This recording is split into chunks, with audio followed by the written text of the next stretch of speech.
Herkese merhaba. Bugün sizlerle yepyeni bir altıgen hırka çalışması yapacağız. Gerçekten çok güzel bir örnek çalışması oldu. Şöyle size yakından göstermek istiyorum. İpimin renginden dolayı kendini çok net göstermeyebilir ama şöyle göstereceğim hemen.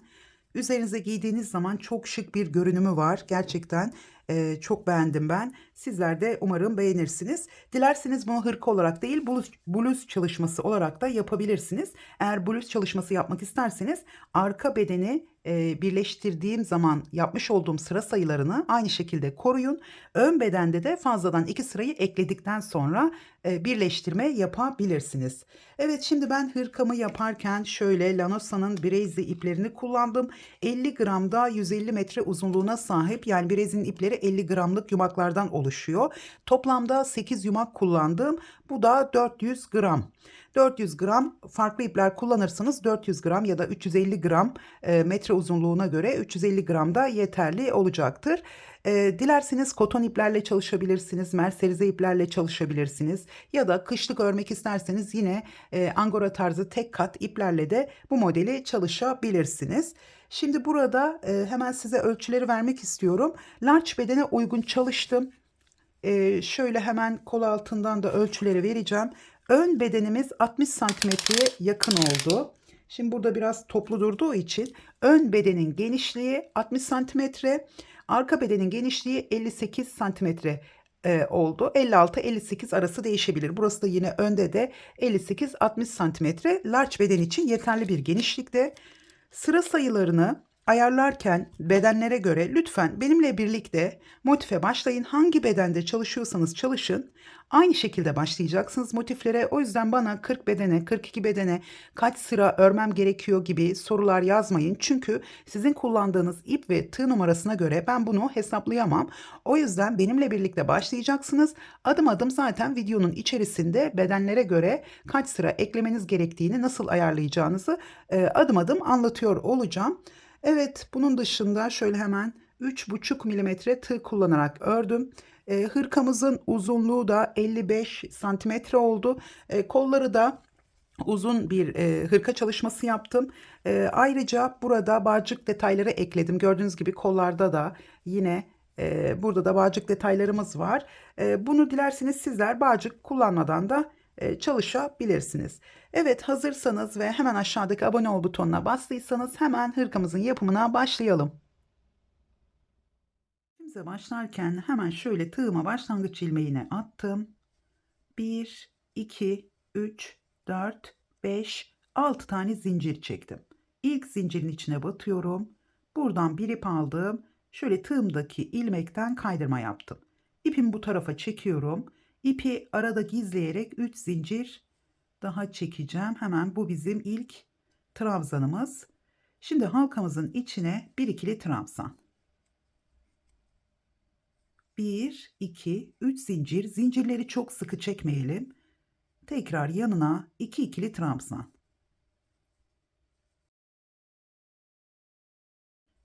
Tekrar 3 zincir, 2 ikili trabzan. Aralarda 3 zincir çekerek toplamda 6 tane ikişerli trabzan grubu yapacağız.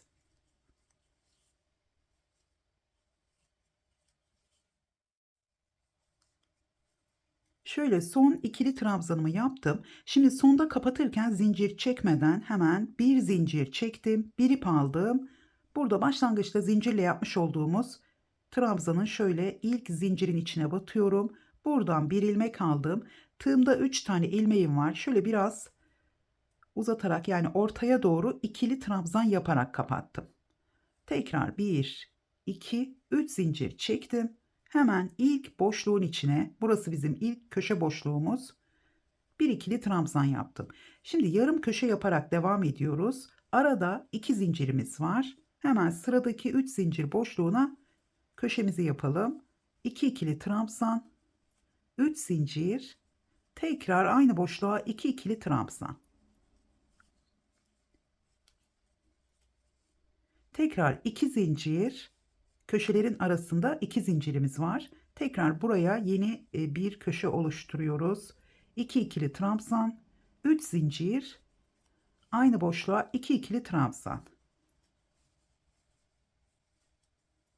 Evet, tekrar 2 zincir, yine sıradaki boşluğa aynı şekilde devam ediyoruz.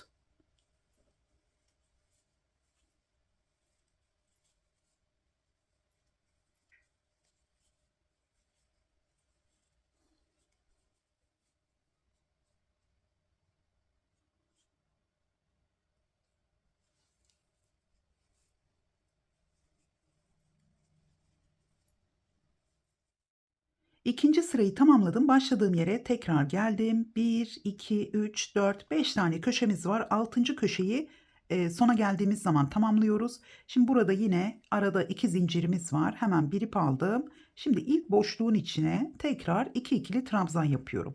Yani ikinci sırada 6 tane köşe oluşturmuş olduk. Köşelerin arasında 2 zincirimiz var. Köşelerde 3 zincirimiz var. Şimdi burada kapatırken yine bir zincir çektim. Bir ip aldım. Tekrar ilk zincirin içine, ilk trabzanın üzerine batıyorum. Buradan bir ilmek aldım. Çok fazla uzatmadan ikili trabzan yaptım. Bakın bu şekilde tam ortaya gelecek şekilde kapattım. 1, 2, 3 zincir. Bir ip aldım. Yine ilk boşluğun içine bir ikili trabzan. Köşelerimiz hep aynı şekilde kapatıp aynı şekilde başlangıç yapıyoruz. 1, 2 zinciri çektim. Burada zincirlerinizi çok sıkı çekmeyin.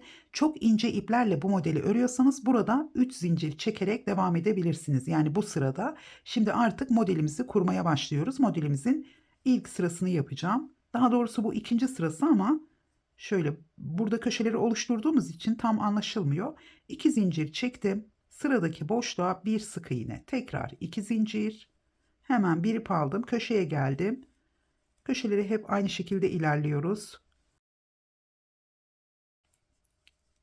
Şöyle 2 ikili trabzan, 3 zincir, tekrar 2 ikili trabzan. Tekrar 2 zincir. Hemen arada 2 zincir boşluğumuz var. Buraya batıyorum. Bir sık iğne. Tekrar 2 zincir. Zincirlerimizi çok sıkı çekmeyelim. Yine köşenin olduğu yere geldim. Köşeler aynı şekilde ilerliyor. 1, 2, 3 zincir ve tekrar 2 ikili trabzan. Evet, üçüncü sırayı aynı şekilde tamamlıyoruz.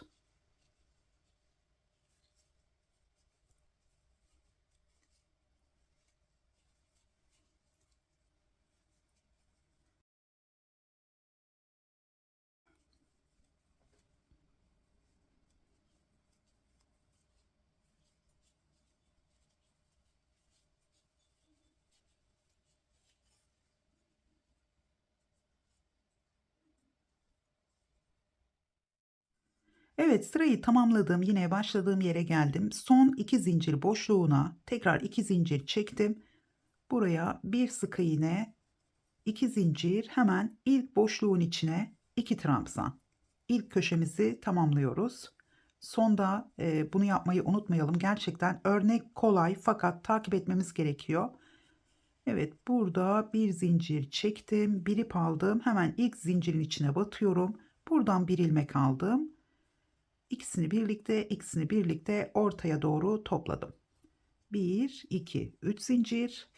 Hemen köşe boşluğunun içine bir ikili trabzan yaptım. 1, 2, 3 zincir. Şimdi ilk boşluğun içine 2 ikili trabzan.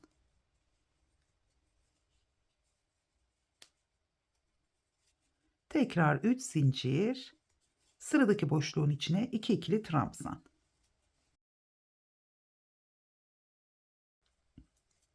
3 zincir. Şimdi köşenin olduğu yere geldim. Yine burada köşe yapıyoruz.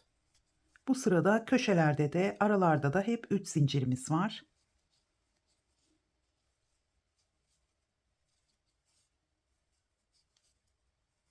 Tekrar 3 zincir. Hemen ilk boşluğun içine 2 ikili trabzan. 3 zincir. Sıradaki boşluğun içine 2 ikili trabzan. 3 zincir, köşeyle devam ediyoruz.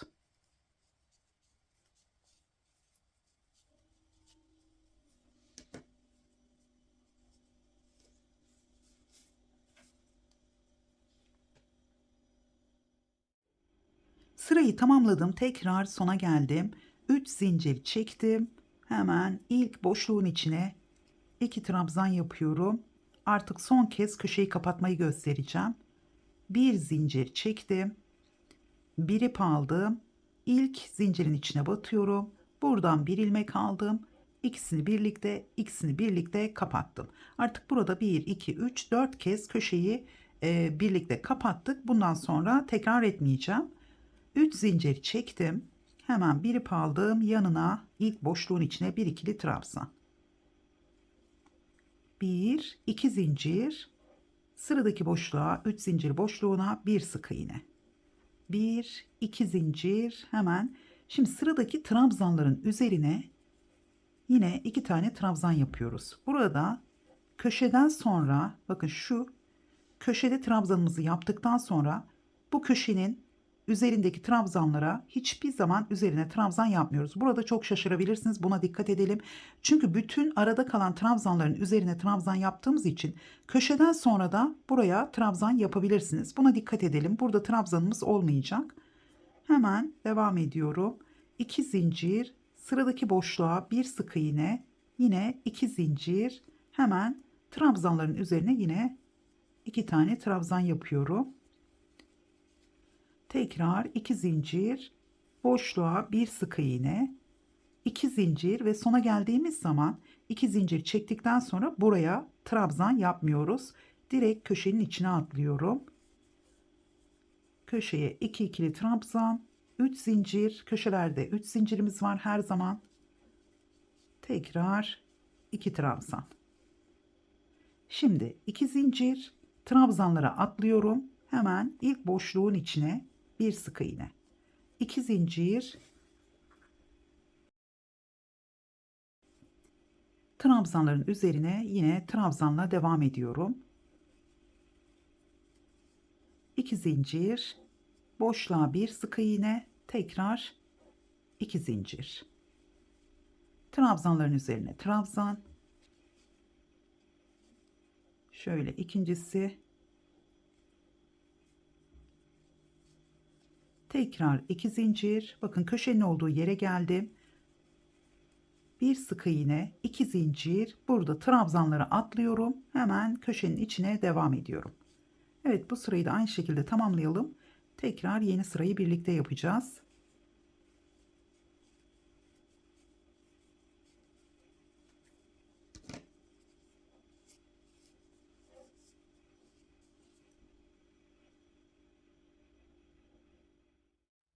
Son sırayı tamamladım. Gördüğünüz gibi motifimiz volanlanmaya başladı. Bu şekilde olması gerekiyor. Ve eğer düz bir şekilde ilerliyorsa o zaman problem vardır. Elinizi sıkı tutmuşsunuz demektir ya da zincirleriniz çok sıkıdır. Şu arada çekmiş olduğumuz zincirleri 3 tane çekebilirsiniz. Yani burada sizin elinizin yapısına göre daha sıkı olabilir. Burada 3 tane çekebilirsiniz. Şimdi ben yine köşeyi kapattıktan sonra 3 zincir çektim. Hemen boşluğun içine bir ikili trabzan yaptım. Şimdi 1, 2, 3 zincir çektim. Şimdi köşeden sonra bakın buradaki trabzanları her zaman atlıyoruz. Hemen ilk boşluğun içine. Burası en çok şaşırılan yer bu örnekte. Burayı atlamayalım, çok önemli. Köşeden sonra 2 trabzanı atlıyorum. İlk boşluğun içine 2 ikili trabzan. Tekrar 3 zincir. Bundan sonra sadece trabzanların üzerine yine 2 trabzan yapıyorum. Tekrar 3 zincir. Zincirlerimizi çok sıkı çekmeyelim, gevşek çekelim biraz. Sıradaki trabzanların üzerine yine 2 trabzan yaptım. Şimdi yine köşenin olduğu yere geldim. Köşeden önce her zaman burada arttırma yapıyoruz aslında. Tekrar 3 zincir. Köşeden önceki boşluğa 2 trabzan, tekrar 3 zincir, köşeye tekrar 2 trabzan, 3 zincir ve 2 ikili trabzan. 3 zincir, hemen köşedeki 2 trabzanı atlıyorum. İlk boşluğun içine arttırmamızı yapalım. 2 trabzan, 3 zincir, tekrar sıradaki trabzanların üzerinden devam ediyoruz. Yani burada önemli olan şu köşeden sonra ve köşeden önceki boşluklara arttırma yapmayı unutmayalım.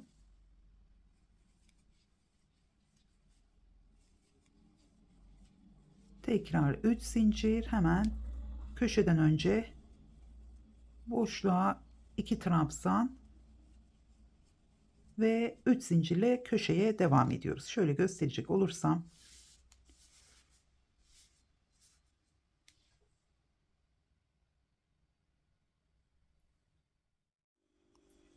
evet, son sırayı tamamladım. Şimdi son kez hemen size yeni sıranın başlangıcını göstereceğim. Artık model kurulumumuzu tamamladık. Bakın burası şöyle birinci sıra, ikinci sıra, birinci sıra. Şimdi ikinci sırada alttan takip edebilirsiniz ama yine burada benimle birlikte başlayın.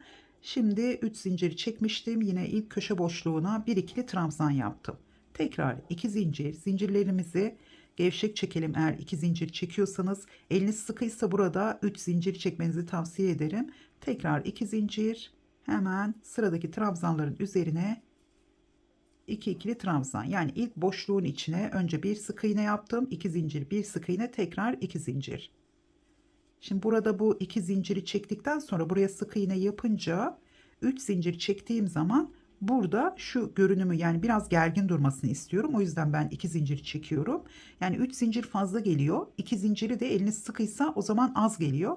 O yüzden elinizi gevşek tutarak yaparsanız, özellikle Alize Diva gibi ince bir ip kullanırsanız, o zaman 3 zincir çekmenizi tavsiye ederim. Evet, yine aynı şekilde devam ediyoruz. Bu sırada bütün boşluklara köşeden itibaren her boşluğa 2 zincir, bir sık iğne, 2 zincir, trabzanların üzerine de yine trabzan yapıyoruz. Sadece yeni sırada, yani modelin birinci sırasında köşeden sonra ilk boşluğa, köşeden önce ilk boşluğa 2 tane trabzan yapmayı unutmayalım. Evet, şöyle köşenin olduğu yere geldim. Evet, şimdi burada küçük bir test yapalım. Motifimiz henüz bu kadar küçükken şöyle ön yüzünü terse çeviriyorum. Şu sıradaki örmekte olduğum köşeyi tuttum. Tam karşısındaki köşenin üzerine getiriyorum. Bakın, tam karşısındaki köşenin üzerine getirdim. Bu şekilde motifimizi daha küçükken katlayalım. Nasıl ilerlediğini görmek için. Şimdi burada katlamayı yaptıktan sonra şuradaki, benim ipim biraz yünlü, biraz buhar ütüsü istiyor. Buradaki görüntü tam 90 derece olacak. Yani düzgün ilerliyorsa hırkanız ya da motifiniz, burası tam 90 derece olacak. Buranın görünümü katladıktan sonra şöyle elinizle el ütüsü yapın.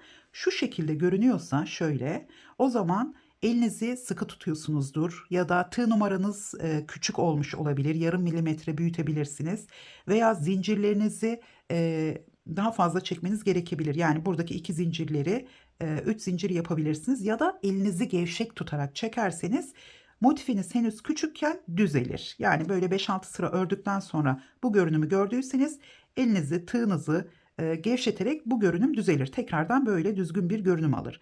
Fakat motifiniz büyüdükten sonra bu şekilde bir görünüm varsa artık o şekilde kalacak demektir.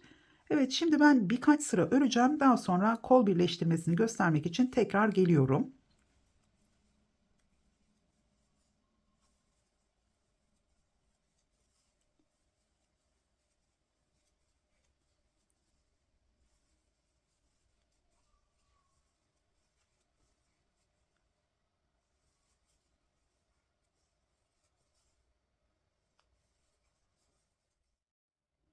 Evet, ben birkaç sıra daha ekledim. Toplamda 10 sıra oldu. Örnek çalışması için yeterli bir ölçüye ulaştım.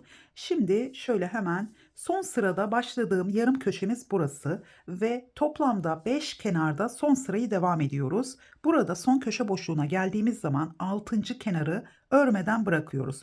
Burada kol birleştirmesini yaparken son sırayı, bu son kenarı örmüş olacağız. Hemen şöyle motifimi terse çeviriyorum. Ön yüzü altta kalacak şekilde ipimin olduğu köşeyi tuttum. Tam karşısındaki köşenin üzerine getirdim. Bu şekilde katlamamızı tekrar göstermiş olacağım. Şöyle motifimizi katlıyoruz. Şimdi bu son sırayı burada diğer tarafa birleştirerek devam edeceğiz. Şimdi gördüğünüz gibi burada yine 90 derecelik açıyı koruyoruz. Burada tabii ki buhar ütüsü yaptığımız zaman biraz daha hırkamız şeklini alacak. Dediğim gibi bu yünlü bir ip olduğu için gördüğünüz gibi modelde farklı bir görünüm sağlıyor. Şimdi hemen birleştirme ile devam edelim. Burada sizler kendi bedeninize göre sıralar eklemeye devam edeceksiniz. Hemen şöyle ben large bedene uygun olan hırkamın şöyle bir tarafını göstermek istiyorum. İki tane aynı motiften örüyorsunuz. Kol birleştirmelerini yaptıktan sonra bedenlere sıra ekleyebilirsiniz. Hemen burada size bir tarafın genişliğini sıraları ekledikten sonra, yani burada beden genişletmesini yaptım. Sadece ön ve etek ucuna 1-2 sıra daha ekleyeceğim. Şöyle hemen ölçtüğümüz zaman 27 santimetre genişliğinde, buhar ütüsüyle birlikte 28 santimetre olacaktır. Tabii ki kullandığınız iplere göre buhar ütüsüyle santim hesabı daha farklı olabilir. Çok fazla açmadan, yani en fazla bu ipte 1 santimetre açılması yeterli. Hafif bir buhar verip burada sadece trabzanların modelinin yerini bulması için şöyle hafif hafif biraz buhar veriyoruz. Sonra elimizle düzeltiyoruz. Şimdi burada ön sıraya şöyle hemen boyunun uzunluğunu da vereceğim. Burada ben toplamda 20 sıra ördüm large beden için. Hemen şöyle omuzdan uzunluğa baktığımız zaman 47 santimetre. Yani bunu 50 santimetre, 52 santimetreye kadar uzatmayı düşünüyorum. Yani etek üzeri kemerler, kemer üzeri hırkalarda 52, 53, en fazla 55 santimetre yeterli geliyor. Ama dilerseniz daha uzun da çalışabilirsiniz. Evet, hemen bunu şöyle alalım ve burada kol birleştirmesiyle devam edelim. Yani sizler burada katlamayı yaptıktan sonra kendi bedeninizin kol evi yüksekliğine göre burada yüksekliği ayarlıyorsunuz. Şimdi benim kol evi yüksekliğim 20 santimetre oldu. Large beden için yeterli. Bakın burası 9-10 santimetre. Bu da yine buhar ütüsüyle 11 santimetre olabilir. Bunları da hesaba katıp ona göre sıralara eklerseniz daha iyi olur. Şimdi burada kol evinin yüksekliğini ayarladıktan sonra kendi 2 sıra eksik veya 2 sıra fazla yaparak bunu ayarlayabilirsiniz. Tabii ki alize diva ile çalışmıyorsanız. Eğer alize diva ile çalışıyorsanız o zaman 4 sıra ekleyerek bedeni yine large bedene göre ayarlayabilirsiniz. Şimdi alize divayı ben genelde 3 milimetre tığ kullanarak örüyorum. 4 sıra fazla örmeniz, yani her 2 model sırası fazla örmeniz yeterli olacaktır. Evet, burada son sırada birleştirme sıramız her zaman bu 3 zinciri yaptığımız sırada birleştirme yapıyoruz. Şurada tekrar sayacağım. 1, 2, 3, 4, 5, 6, 7, 8, 9, 10. Evet, çift sayıda sıralar ekliyoruz ya da çift sayıda sırayı eksiltebiliyoruz. Şimdi burada hemen köşenin içine 2 tane ikili trabzan yaptım. Bakın burada köşeden önce yine burada son boşluğa 2 tane trabzan yaptım. 3 zincir köşenin içine, şöyle kadrajdan çıkmışım. Köşenin içine 2 ikili trabzan yaptım. Köşelerde 3 zincirimiz olduğu için bir zincir çektim. Tığımdan ilmeğimi çıkardım. Alttaki köşeyi şöyle arkadan tığımı geçirdim. Buradan ilmeğimi çektim. İlmeğimi çok sıkı yapmıyorum. Bakın zincirim üzerinde kalıyor. Hemen bir zincir, tekrar üçüncü zincirimi çektim. Yani bir zincir, ikinci zincirle bağladım. Tekrar bir zincir daha ekledim. Şimdi buraya 2 ikili trabzan daha yapıyorum. Şimdi burada 3 zincir çektikten sonra ilk boşluğun içine trabzan yapacağız. Önce 1, 2, 3 zincir çektim. Hemen boşluğun içine bir ikili trabzan yaptım. Sadece trabzanların üzerinden birleştirme yapacağım. İlmeğimi çıkardım. Bu tarafta yine buraya atlıyorum. Bakın köşenin trabzanı boşluk. Hemen ilk trabzanın üzerinden şöyle şu şekilde battım. 2 ilmeği birlikte aldım. İlmeğimi bu tarafa çektim.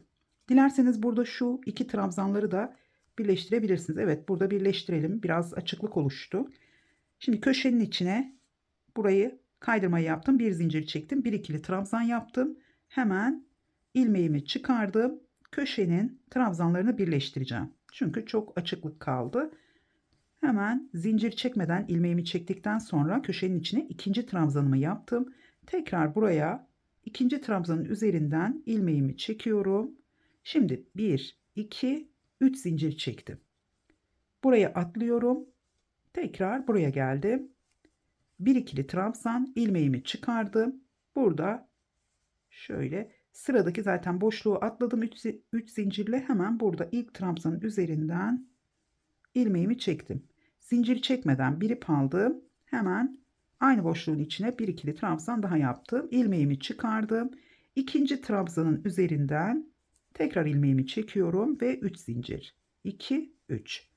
Şimdi tekrar trabzanın üzerine bakın, burada sıradaki boşluğa değil, bu sadece köşeden önce ve köşeden sonra bu ilk boşluğa, bu sırada trabzanları arttırma yapıyoruz. Şimdi trabzanların üzerinden devam ediyorum. İlk trabzanımı yaptım, ilmeğimi çıkardım.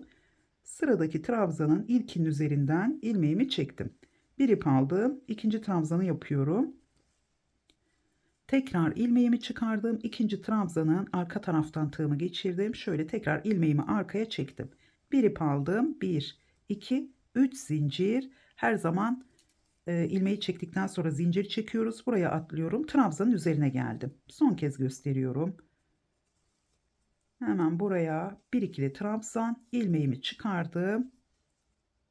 Burada ilk trabzanın üzerinden ilmeğimi çektim. Şöyle biraz ilmeğimizi küçültelim. Bir ip aldım. Hemen sıradaki trabzanın üzerine bir ikili trabzan, ilmeğimi çıkardım. Yine ikinci trabzanın üzerinden ilmeği çektim. 1, 2, 3 zincirle tekrar devam ediyoruz. Evet, köşenin olduğu yere kadar birleştirelim. Daha sonra nasıl kapattığımızı göstereceğim. Pardon, burada bakın iki trabzanı birden yaptım. Hemen ilkini yaptıktan sonra ilmeğimizi bu tarafa çekiyoruz.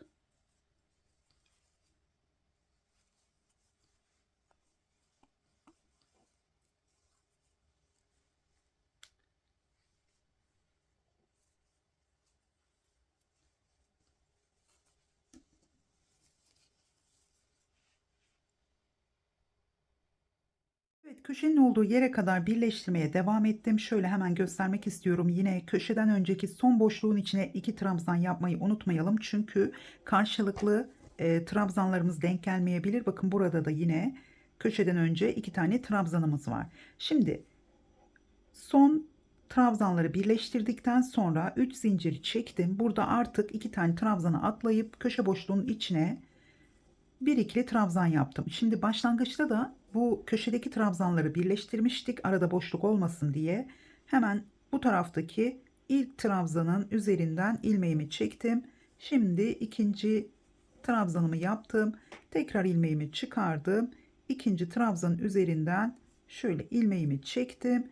Şimdi bir zincir çektim. İlmeğimi çıkardım. Bakın, bir zincir çektim. İlmeğimi çıkardım.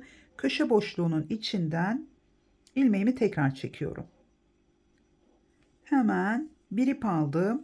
Şimdi burada köşeyi şöyle kapatacağız. İlk zincirin içine battım. Burada bu tarafa doğru şöyle ikili trabzan yaptım. Bakın, tam burada ilmeğimi çektikten sonra bir zincir çekmedim. Çünkü üçgen olarak kapatmadım. Düz bir şekilde ikili trabzanla köşeyi kapatmış oldum. Şimdi burada hemen şöyle artık kol birleştirmemizi yapmış olduk. Hemen göstermek istiyorum. Bakın, çok düzgün bir birleştirmemiz oldu. Buhar ütüsü yaparken böyle kolunuzu açtıktan sonra yine hafif bir buhar verip bu kısımda da elimizle düzeltelim.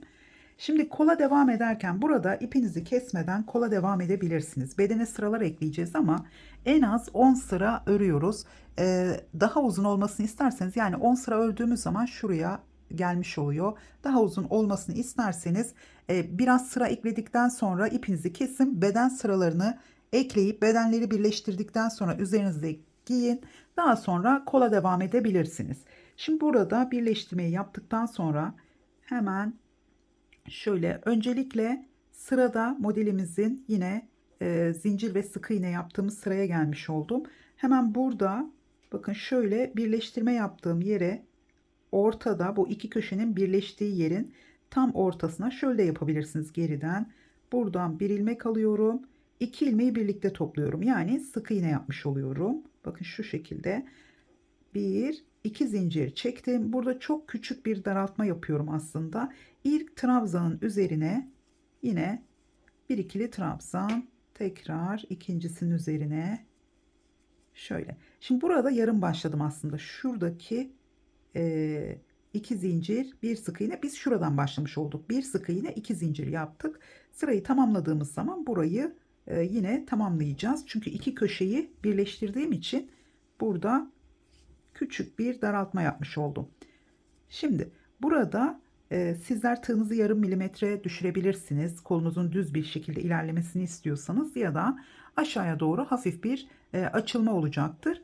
Burada nasıl istiyorsanız o şekilde ilerlemeniz gerekiyor. Tığ numaranızı yarım milimetre düşürürseniz şöyle kapattığınız zaman burada şu şekilde bir hemen kolun ilk birleştiği sırada bu şekilde bir açılma olmayacaktır. Ama burada da dediğim gibi küçük bir daraltma yaptık aslında. Çünkü orada iki kutucuğun üzerine bir tane model yapmış oluyoruz. Şu aralardaki modeli yapmış oluyoruz. Evet. Şimdi trabzanı yaptım. 2 zincir, bir sık iğne, tekrar 2 zincir. Modelimizi aynı şekilde devam ettiriyoruz. Hiçbir değişiklik yok. Sadece bu ilk sırayı tamamladıktan sonra yeni sıraya nasıl başladığımızı göstereceğim.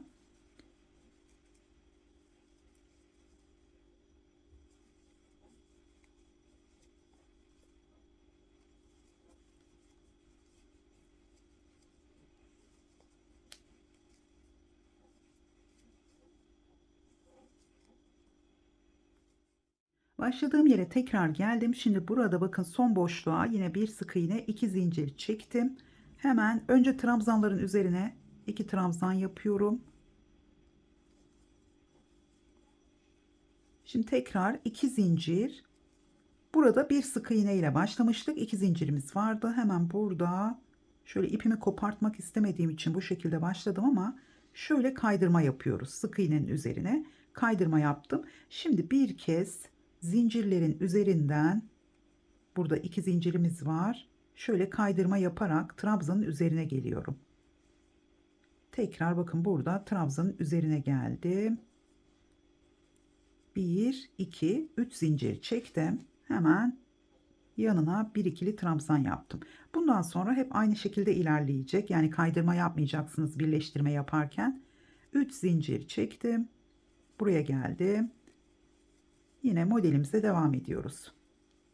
Şimdi yeni sıraya başlarken şimdi burada bakın 3 zincirle ikinci modelin ikinci sırasına ya da birinci sırasına başlamış olduk.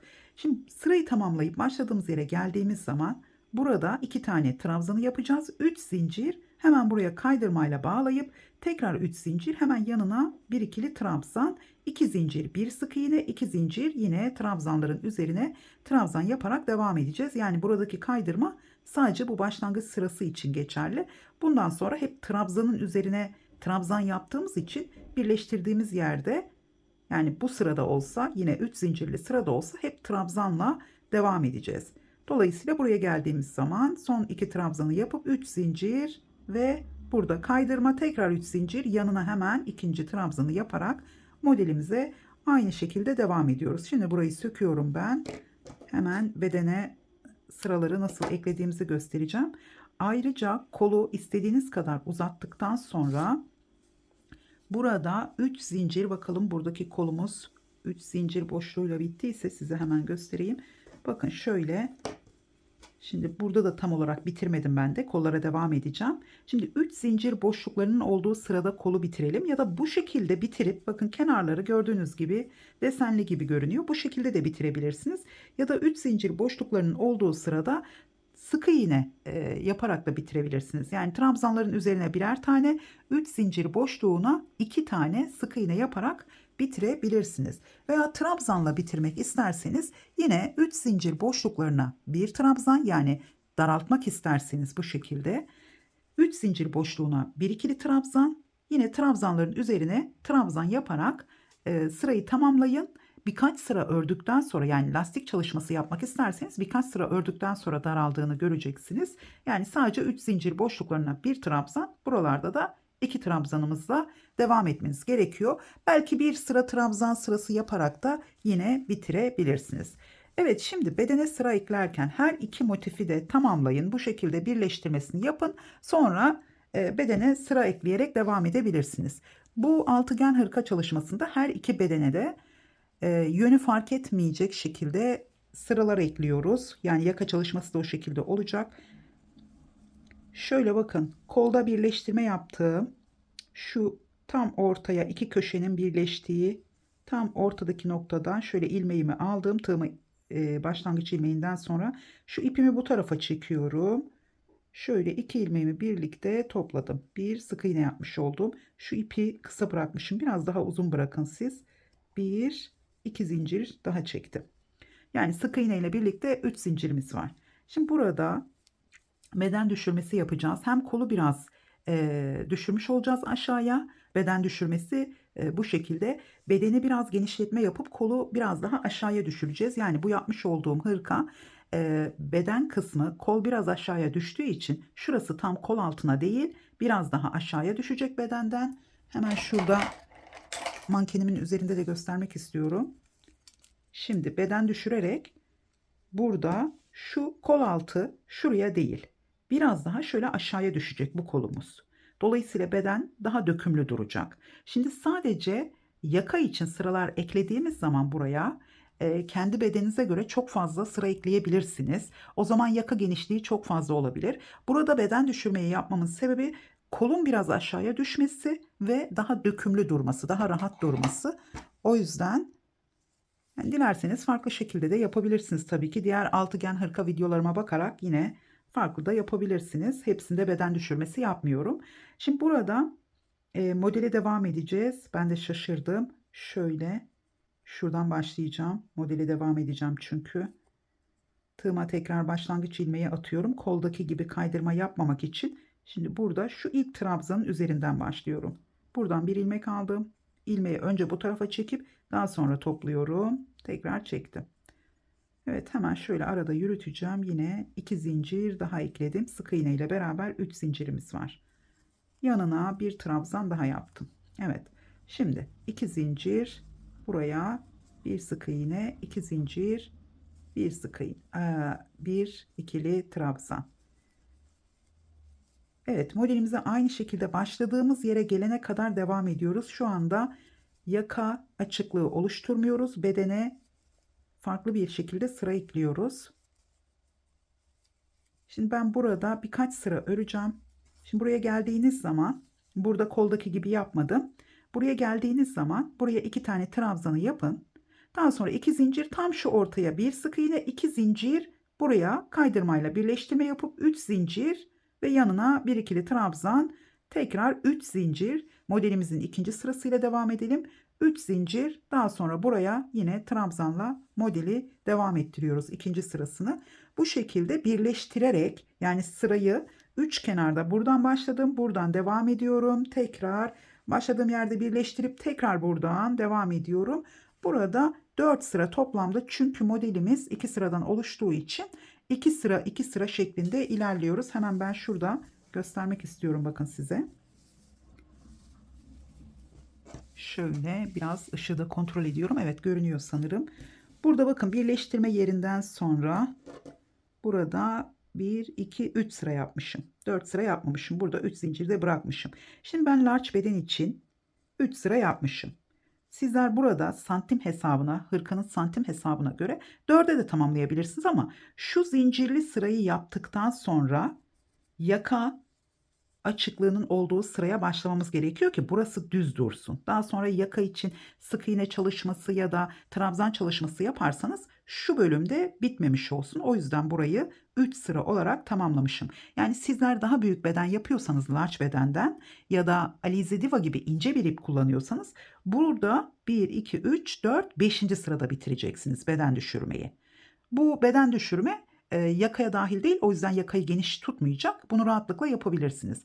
Ya da benim kullanmış olduğum ipin kalınlığına yakınsa, aynı tığ numarası kullanıyorsanız, X large beden için burada yine 5. sırada 3 zincir boşluklarının olduğu sırada burayı tamamlamanız gerekiyor. Yani bu tamamını, etrafını dönerek burada birleştirme yapıp tekrar kolda olduğu gibi sıraya devam ediyoruz. Tekrar söylüyorum, burada ben 3 sıra örmüşüm. Üçüncü sırayı tamamladıktan sonra yaka için devam edeceğiz. Ben hemen 3 sırayı tamamlayıp tekrar geliyorum.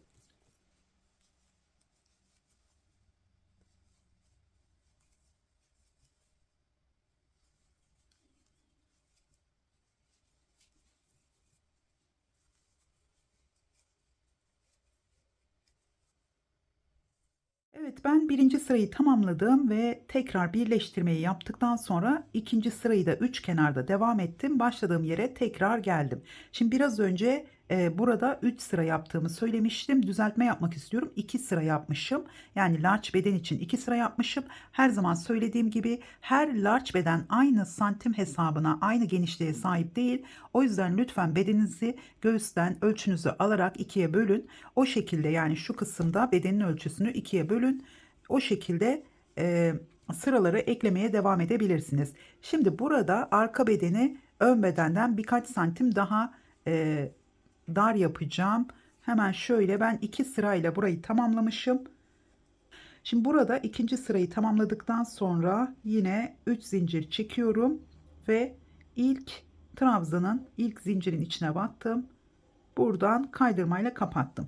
Zincir çekmeden ipimi burada kesiyorum. Sizler X large beden için burada 2 sıra daha ekleyebilirsiniz ya da ince iple yaptıysanız yine aynı şey geçerli. Alize Diva gibi ince iplerle çalıştıysanız burada siz 2 değil 4 sıra yapın. Yine 3 zinciri çektiğimiz sırada burada sırayı tamamlayabilirsiniz. Şimdi burada zincir çekmeden hemen ipimi arkaya çektim. Daha sonra bunu iğne yardımıyla arada sağlamlaştırarak gizleyeceğim. Şimdi şöyle hemen katlıyorum. Ön yakanın ve arka yakanın açıklığını aynı şekilde yapacağım. Dilerseniz daha fazla sıra ekleyerek bluz çalışması da yapabilirsiniz. Yani hem ön bedende birleştirme yapabilirsiniz hem de arka bedende birleştirme yapabilirsiniz. Yakanın açıklığı da, yani aşağıya doğru açıklığından bahsediyorum. Siz burada daha fazla boşlukta bırakabilirsiniz. Şimdi burası tam kolun birleştirdiğimiz, köşeleri birleştirdiğimiz yerdeki boşluk. Bu boşluk tam omuzda, yani omuz payı olarak bırakıyorum. Ortada bir iki boşluk atlıyorum. Hemen burada 3. trabzanın üzerinden, şöyle 3. trabzan grubunun üzerinden buraya bir sık iğne yaptım. Şöyle tekrar göstereceğim. Bakın. Burada ortadaki boşluktan sonra bir iki boşluk bıraktım. Hemen buradan devam edeceğim yaka açıklığı için. Evet, şimdi ben hem hırka hem bluz çalışması olarak yapıyorum. Çünkü bağcık çalışması yapacağım. Şu an için böyle düşünüyorum. Daha sonra belki fikir değiştirebilirim. Sizlere bunu daha sonra anlatacağım. Hemen şöyle ikinci trabzanda yine ipimi gizleyerek üzerine örüyorum. Bu şekilde yaptım. Burada kalan ipinizi kesebilirsiniz. Bir iki zincir çektim. Şöyle çekelim, hemen üzerine sık iğne yapacağım.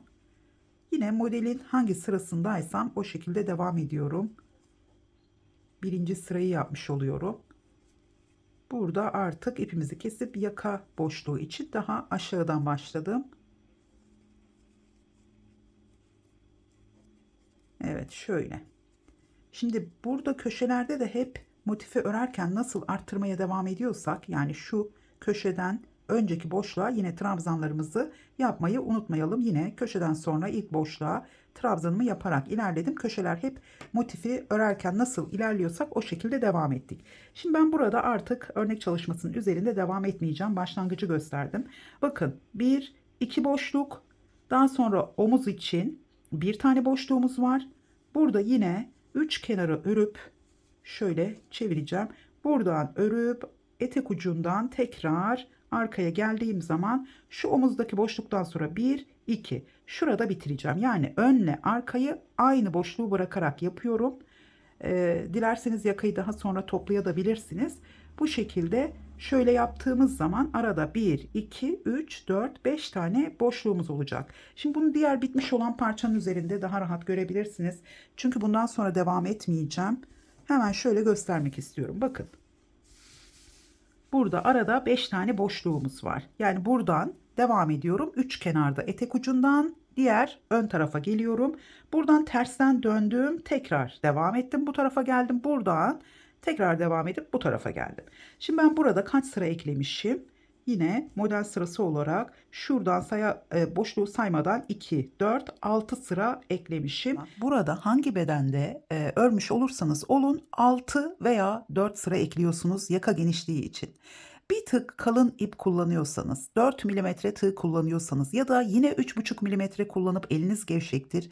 Yine bir tık kalın ip kullanıyorsanız, mesela bu ipe göre ben bir tane örnek verecek olursam, Alize'nin Cotton Gold ipi bundan bir tık daha kalın bir ip. Dolayısıyla hem 3,5 hem de 4 milimetre ile örebilirsiniz. Burada yine 6 sıra ekleyeceksiniz veya kendi bedeninize göre 4 sıra ekleyebilirsiniz. Şimdi buranın genişliği santim olarak 6 santimetre, hatta 6,5 santimetre oldu. 7'ye yakın oldu. 7 14 santimetre yaka genişliği için yeterli olacaktır.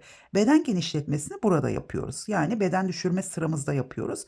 Burayı da tekrar edecek olursam, ben X-Large beden için kullandığım ipin inceliğine göre 2 sıra ekledim.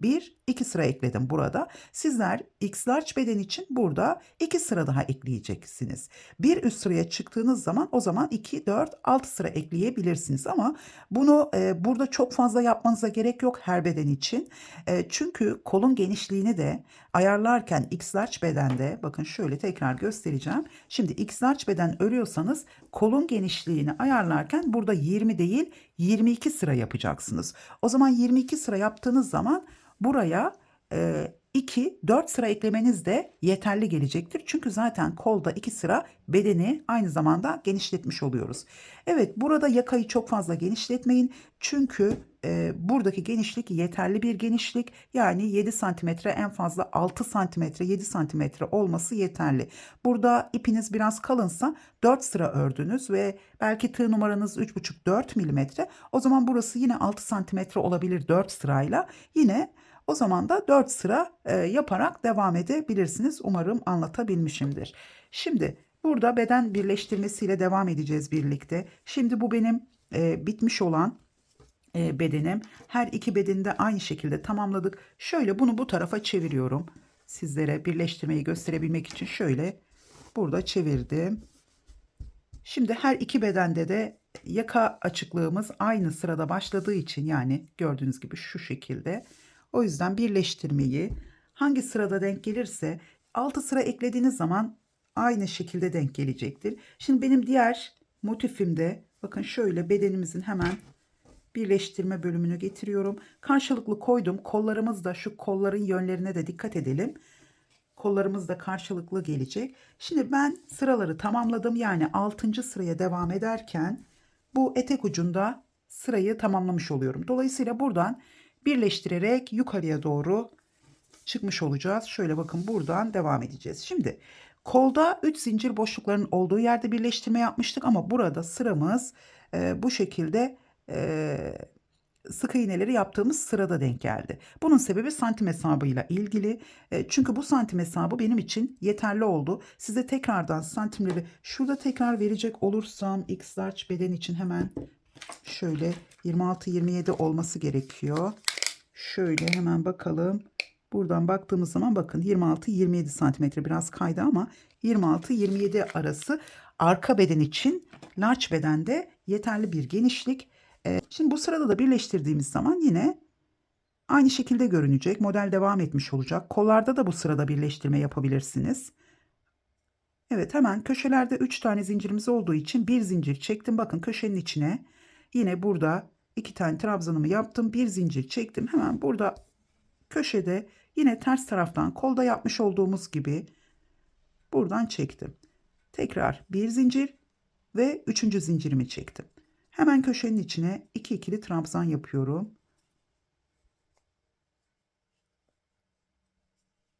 Şimdi burada köşeleri birleştiriyoruz. Açıklık oluşmaması için. Köşenin içine ilk trabzanımı yaptım. İlmeğimi çıkardım. Şöyle biraz kadrajdan çıkıyorum. Parçalar büyük olduğu zaman şöyle hemen daha rahat görebilirsiniz. Evet, şimdi burada köşeden sonraki ilk trabzanın üzerinden ilmeğimi çekiyorum. Sadece hangi yönden birleştirdiğimi görmeniz için aslında bunu gösteriyorum. Çünkü kolda birleştirme yapmıştık. Tekrar ikinci trabzanın üzerinden köşedeki trabzanları birleştiriyorum. Şimdi burada 2 zincir çekiyorum. 2 zincir, köşeleri birleştirdim. Bakın bu şekilde. 2 zincir, buraya hemen ilk boşluğun içine bir sık iğne. Modelimize devam ediyoruz. Bir sık iğne, 2 zincir. Şimdi hemen sıradaki trabzanın üzerine bir ikili trabzan. İlmeğimi çıkardım. Karşı tarafta da yine buraya atlıyorum. İlk trabzanın üzerinden ilmeğimi çekiyorum. Tekrar bir ip aldım. Hemen yanına ikinci trabzanı yapıyorum. Tekrar ilmeğimi çıkardım. Hemen sıradaki trabzanın arka taraftan battım. Tekrar ilmeğimi bu tarafa çektim. Şimdi 2 zincir. Diğerinde hep 3 zincir çekerek ilerlemiştik. Çünkü şu sırada birleştirme yapmıştık. 2 zincir, hemen sıradaki boşluğa bir sık iğne, yine 2 zincir. Tekrar trabzanın üzerine bir ikili trabzan, ilmeğimi çıkardım. Burada trabzanın üzerinden devam ediyorum. Evet, bu şekilde sona kadar birleştirmemizi yapalım.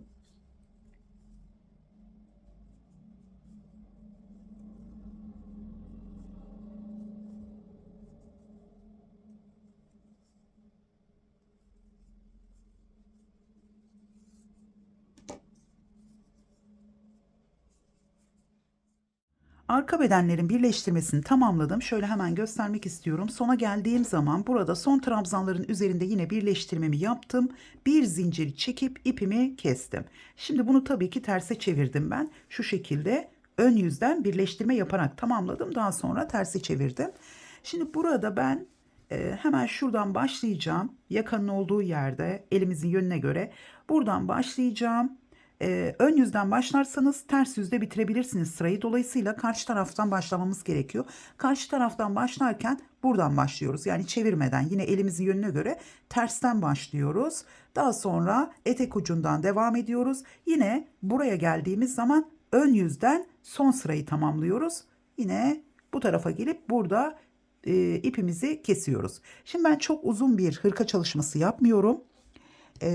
O yüzden sizler burada daha uzun hırka çalışması yapmak isterseniz, çünkü ben bunu hem hırka hem de bluz olarak düşündüğüm için dolayısıyla çok uzun bir hırka olmuyor. Şimdi burada şöyle bakın, buradan yakadan başladıktan sonra tersten karşı taraftan başlayacağız. Bunu gösterdim. Karşı taraftan başlıyoruz. Ters yönden geliyoruz.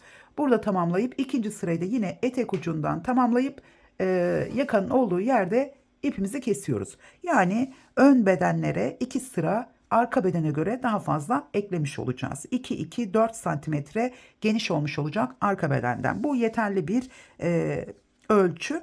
Şimdi daha sonra etek ucuna şu köşeden başlayıp şuradan, yani bedenlerin sırasını etek ucuyla birlikte tamamladıktan sonra zaten 2 sıra daha eklenmiş olacak etek ucuna. Dolayısıyla sonra orada ipimizi kestikten sonra burada köşeden başlayacaksınız. Buradan sadece etek ucunda şuraya geleceğiz. Buraya geldiğinizde köşelerde sadece 2 tane ikili trabzan yapıyoruz. Burada da yine 2 tane trabzanla başlayıp modelimize devam ederek bedeni aşağıya doğru uzatma yapabilirsiniz. Son sırada bakın, hangi sırada bitirirseniz bitirin. Yani isterseniz bu sık iğneli sırada, isterseniz de 3 zincir boşluklarının olduğu sırada bitirirseniz, kenar çalışması olarak ben sadece bir sıra trabzan sırası yapacağım.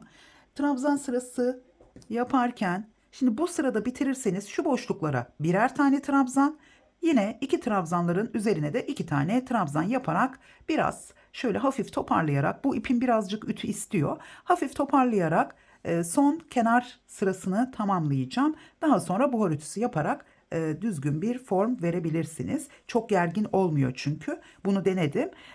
Ve 3 zincir boşluğunda bitirirseniz yine boşluğa 2 tane, trabzanların üzerine de 2 tane trabzan yaparak, veya çok gergin oldu elinizin yapısından, o zaman bir boşluğa 3 tane, bir boşluğa 2 tane trabzan yaparak bu şekilde, çünkü hepsine 3'er tane yaparsanız volanlanma olur.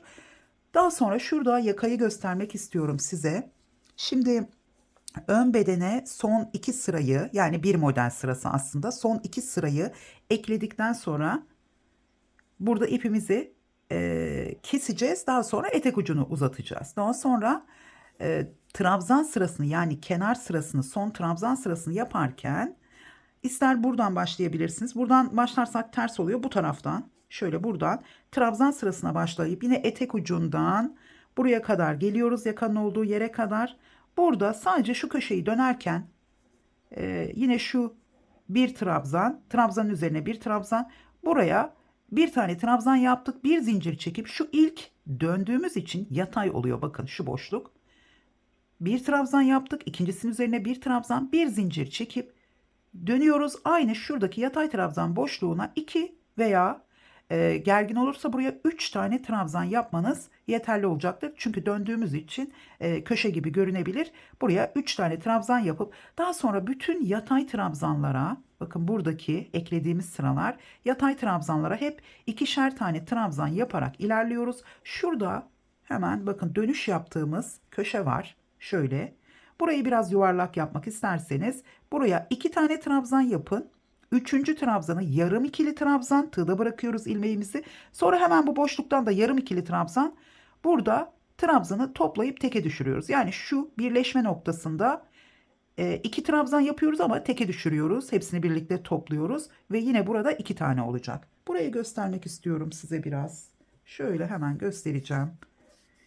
Videonun süresi uzadığı için aslında anlatıyorum ama bunu en son sırada yapıyoruz. Yani kenar sırasını yaptığımız zaman. Bakın tekrar ediyorum. Ne kadar tekrar etsem de anlattığım şeyleri bana tekrar tekrar soruyorsunuz ama eğer size cevap vermediysem yorumlarda mutlaka bunu videonun içerisinde anlatmışımdır. Buna da dikkat edelim. Şimdi buradan bütün sıraları tamamladıktan sonra kenar sırasını yani trabzan sırasını yine beden ve bedeni uzattıysanız da en son bedeni uzatıp bitiriyorsunuz. En son kenar sırasına başlıyorsunuz. Buradan başlıyoruz. Etek ucuyla birlikte buraya geliyoruz. Trabzan sıramızı yapıyoruz. Sonra hemen şurada biraz öncesinden başlayacağım. Bakın şuradan başlayacağım. Trabzan sıramızı devam ediyoruz. Şöyle bir sık iğne, 2 zincir çektim. Trabzan sıramı bu şekilde yapacağım. Yani ben bu sırayı bu sık iğneli sıranın üzerine yapacağım. Hemen boşluğun içine bir sık iğne yaptım, bir trabzan yaptım. Diğer boşluğun içine de bir trabzan yaptım. Şimdi ilk trabzanın üzerine yine bir trabzan, ikincisinin üzerine bir ikili trabzan. Burada bir zincir çektim. Şimdi yatay trabzana bakın şuraya dönüyorum. Buraya 3 tane yapacağım. Döndüğümüz için burada ilk başta örerken gergin görünmeyebilir ama daha sonradan köşeler gergin olabiliyor. O yüzden 3 tane trabzan yapalım. Yani bakın 2 trabzan yaptım. Bir zincir sonra döndüm. Buraya aynı trabzanın boşluğuna 3 tane trabzan yaptım. Şimdi buradan devam ediyorum.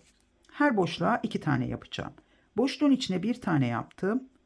Şimdi burada bakın bazen şu trabzanlarımızın tepesine de batabilirsiniz ikinciyi. Şöyle boşluğa yaptım. Tekrar sıradaki boşluğa. Burada da yine gerginlik oluşursa birine 3 tane, birine 2 tane yapabilirsiniz. Sadece diğer yakanın olduğu bu eklediğimiz sıralarda da aynı sayıda olmasına dikkat edin. Şimdi sıradakinin içine geliyorum. Hemen dönüşü göstereceğim. Şöyle. Tekrar bakın burası döndüğümüz köşenin olduğu yer. Şimdi önce yatay trabzanın içine 2 tane trabzanımı yapıyorum. Şimdi üçüncüsünü yine aynı boşluğun içine şöyle battım. Burada ilk ikisini aldım, diğerini tığda bıraktım. Bir tane ip alıyorum, yine hemen boşluğa atladım. Şöyle ilk ikisini aldım, diğerini tığda bıraktım. 3 ilmeğimi birlikte topladım. Burada bir tane oldu. Bakın burada arada boşluk oluştu. Hemen şöyle de yapabiliriz. Şuraya batıp buraya trabzanımı yaptım.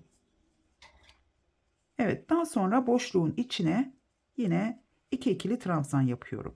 Yani köşenin birleştiği yerde teke düşürdüğümüz 2 tane trabzanımız oldu. Şöyle düzeltebilirsiniz. Bakın köşeyi kapatmış olduk. Yuvarlak bir görünüm almış oldu.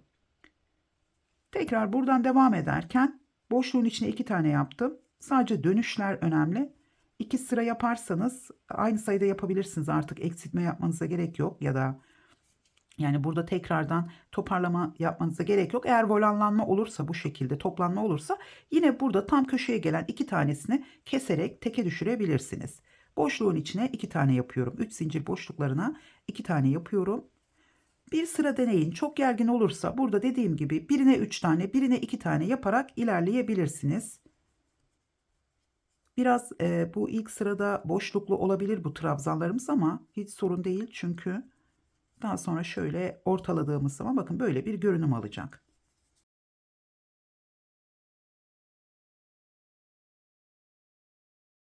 Bu şekilde devam ediyoruz.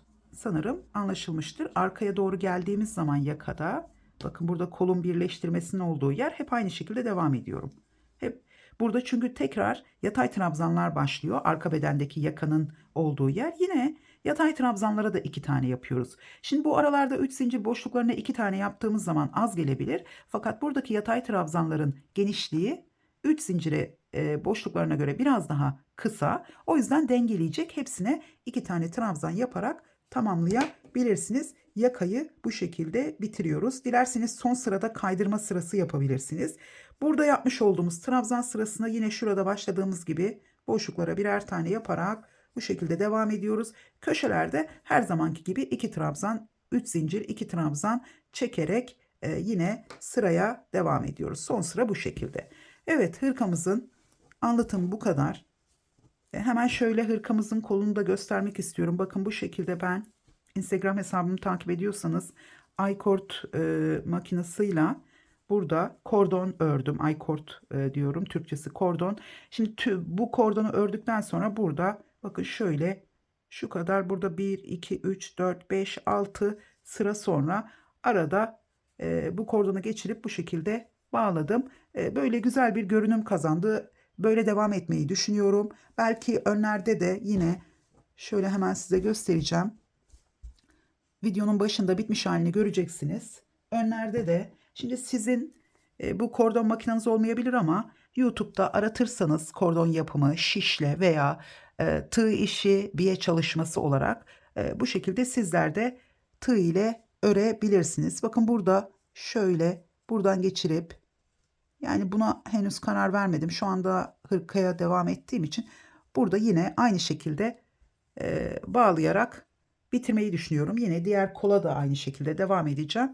Ya da düz bir şekilde bırakabilirsiniz. Şu kenarlara da isterseniz son kenar sırasını çalışın, isterseniz böyle de bırakabilirsiniz. Ayrıca kolda birleştirme yaptıktan sonra 17 sıra ördüm. Toplamda 17 sıra ördüm. Yine üzerinizde ölçerek bu sıraları azaltabilirsiniz. Evet, hırkamızın anlatımı bu şekilde. Umarım beğenmişsinizdir. Beğendiyseniz beğen butonuna basmayı ve bana yorum bırakmayı unutmayın. Tekrar görüşünceye kadar hoşça kalın.